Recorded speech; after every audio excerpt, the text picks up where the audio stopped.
I am Sir Francis from the Pasig Science Integrated National High School, and welcome to Empowerment Technology ICT module. Today, we will be discussing the introduction to information, communication, and technology. ICT or Information Communication Technology refers to all technology that is used to handle telecommunication and access information.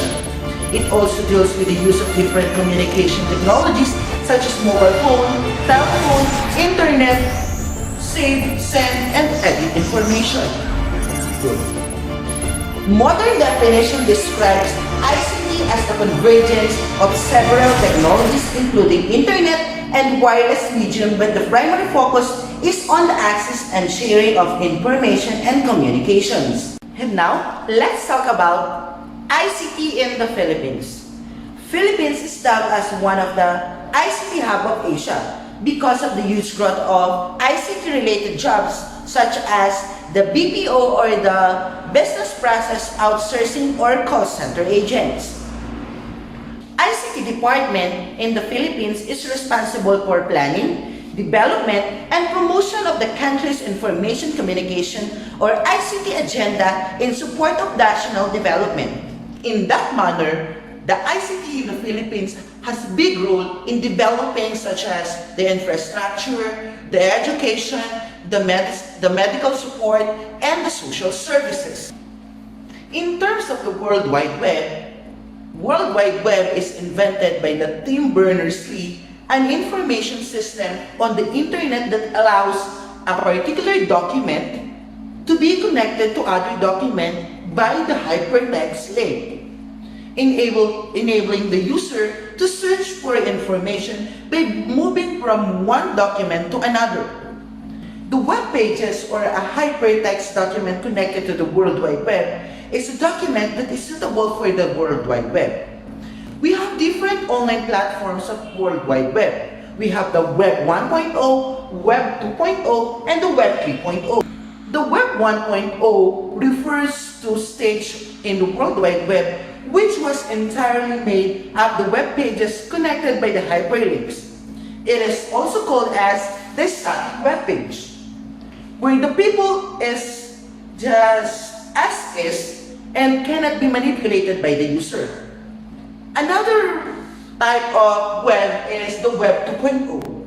It is the evolution of the Web 1.0 by adding dynamic pages.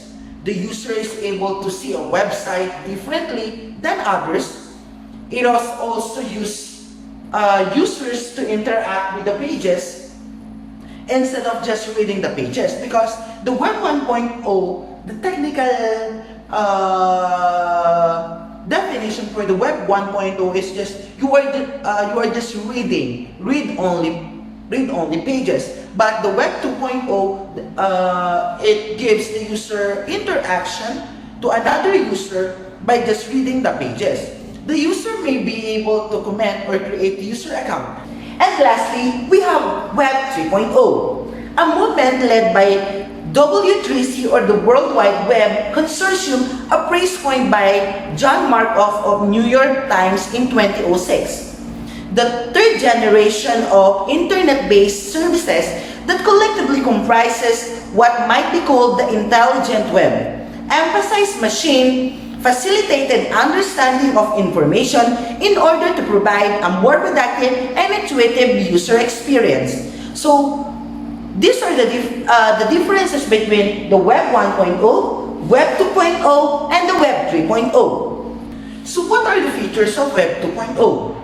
We have what we call the taxonomy, allows users to categorize and classify information using freely chosen keywords, example by tagging by Facebook, Twitter, use tags that start with the signed hashtag referred to as hashtag.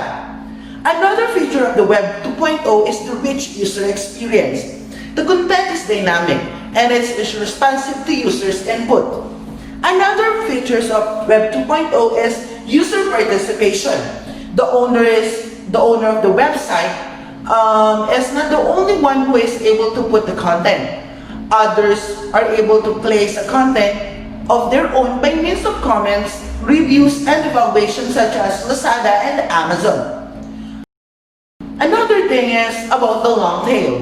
It is services that are offered on demand rather than a one-time purchase. This is synonymous to subscribing to a data plan that charges you for the amount of time spent in the internet.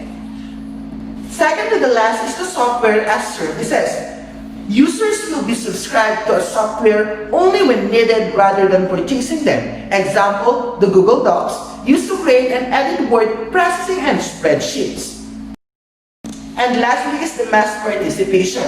It is a diverse information sharing through universal web access. The Web 2.0 content is based on people from various cultures. So these are the features of the Web 2.0.